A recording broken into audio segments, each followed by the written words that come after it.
This is a geoglyph.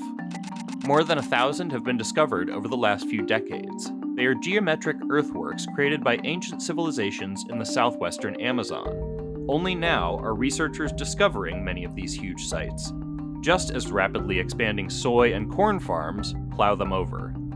The problem is, this land is also home to archaeological sites that are more than 2,000 years old, and cultural authorities are trying to protect them.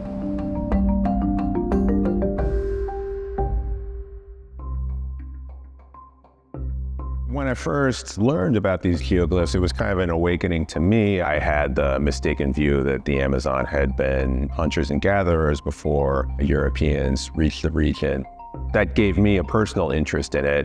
My main point of contact for this story was Antonia Barbosa, who is an archaeologist for Brazil's National Institute of Historic and Artistic Heritage. She's the one who's in charge of basically protecting all these sites, informing landlords that this is cultural heritage. We traveled to Rio Branco, the capital of Acre State in Brazil. It's a hotbed of these ancient earthworks, especially along the BR-317, which is nicknamed the Geoglyph Highway. We joined Antonia to see these geoglyphs in person and witness just how fast some are being destroyed. E nós sabemos ainda são dados muito pequenos ainda, né? Existe mais pontos de interrogação do que certezas. Como é que um povo construiu isso aqui no meio de uma floresta? Esse tipo de sítio arqueológico no estado do Acre, na verdade no Brasil, foi descoberto na década de 70, 1978 para ser mais exata, na pesquisa do Pronapaba, realizada pelo professor André Matias. Foram construídos pelos povos pré-colombianos. Tem uns sítios que eles datam mais antigos, de 2.000 anos, 3.000 anos. A função mais aceita atualmente é que ela seria para cerimônias, celebrações e rituais, né? Lugares de encontro, de celebrações, festejos. A forma construtiva dele, o arranjo espacial, a gente só encontra mais aqui nessa região do leste do estado do Acre. Então, aquela teoria que a Amazônia era um local que não existia uma sociedade complexa, os geoglyphs ele vem contra tudo isso. Em 1980 foi descoberto poucas estruturas. Agora nós temos mais de 1.000 estruturas. One of the geoglyph sites that we visited is known as Jacosá. In 2018, it was recognized as a national monument here in Brazil. Agora nós estamos no sítio Jacosá, que é um sítio muito bonito. Ele é formado por 3 estruturas. Ele tem 2 quadrados, sendo que um quadrado ele é em mureta e valeta, o outro é só em mureta. E tem um quadrado que tem um círculo dentro. Nesse sítio aqui, ele já foi feito bastante pesquisas aqui e aponta que ele tem mais de 3.000 anos de existência.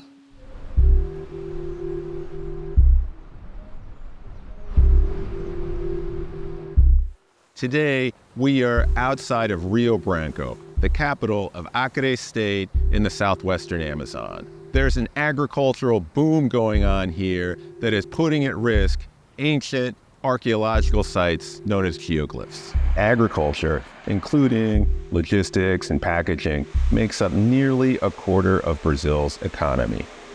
Acre is a small state, but Acre is on the growth frontier of Brazil's grain industry in particular. Up until about a decade ago, it was basically cattle farming, but new trade routes were open. And so that opened up the option of shipping grain to clients in China, to clients in Europe. Just in the past 7 years, soy has gone from nothing to become Acre State's biggest export product.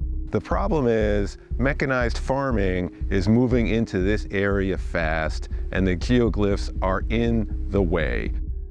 Behind these cornfields, there used to be 5 magnificent earthworks created by these ancient indigenous societies, and you can only see one when you do a flyover. The rest have been completely planted over by corn and soy. Mas o que acontece é que quando eles vão plantar soja, eles têm que aplanar a área.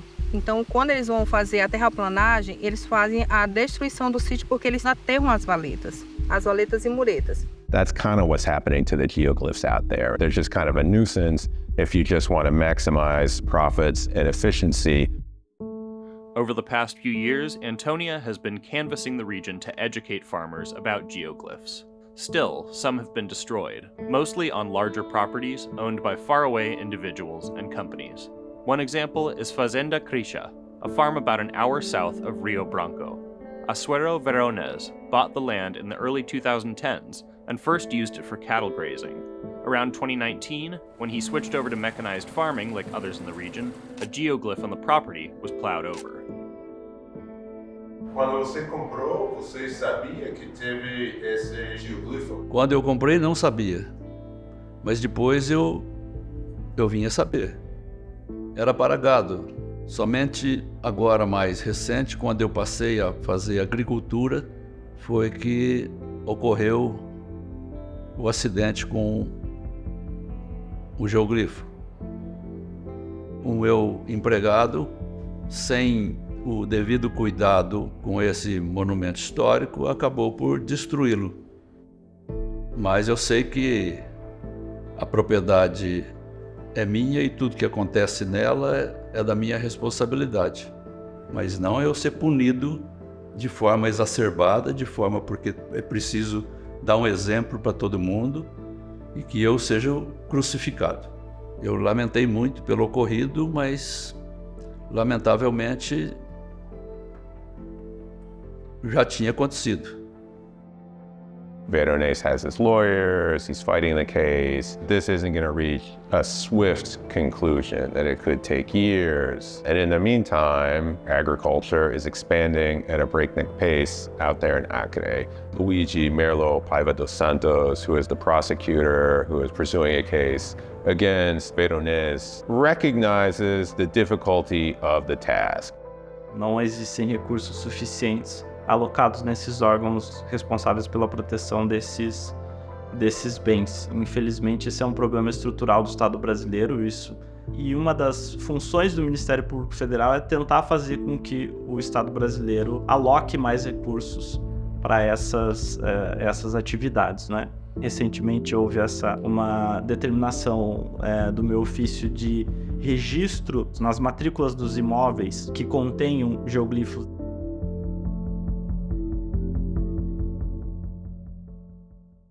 After going out there and spending time on the ground, it became clear that Brazil has a short window to protect this archaeological heritage. The region is going through this economic transformation from cattle grazing to mechanized farming, and a lot of these will get destroyed. The smaller sites that are further from the highway could disappear if the general public, if society at large doesn't take this on as a cultural asset that needs to be protected. There are a lot of competing priorities for the limited amount of public resources. O setor turístico de Rio Branco é outro trabalho que nós estamos fazendo, de ter mais governança, de organizar. Nós precisamos primeiro tornar o Jacossá uma realidade. Nós estamos arquitetando um mirante com altura de 20 metros, bem posicionado, de maneira que do alto ele consiga ter uma plena visualização da estrutura. I think that there is a potential for tourism to see these geoglyphs for a number of reasons. First of all, they're all over the place. You have the capital city of Acre right there. One of the sites that we visited is only about 30-40 minutes outside of the city. Quando nós pegamos o material didático das escolas atuais, você ouve falar da pirâmide do Egito como se fosse um grande patrimônio. Mas nós esquecemos muitas vezes que no terreno da nossa casa nós temos um patrimônio tão importante e tão gigantesco como as pirâmides do Egito. Eu espero que daqui a 10 anos nós tenhamos avançado bastante em relação ao patrimônio arqueológico, à proteção. Que saibamos mais sobre os construtores dos sítios arqueológicos. Qual a finalidade realmente de por que foram construídos. Então, a importância do sítio é para mostrar para o mundo, mostrar para as pessoas que a Amazônia ela não é uma Amazônia pobre e que existiam aqui grupos de pessoas que conseguiram lidar com a paisagem, modificar a paisagem e manter uma floresta ativa sem danificar tudo. E também para provar que aqui existia uma sociedade complexa, sim.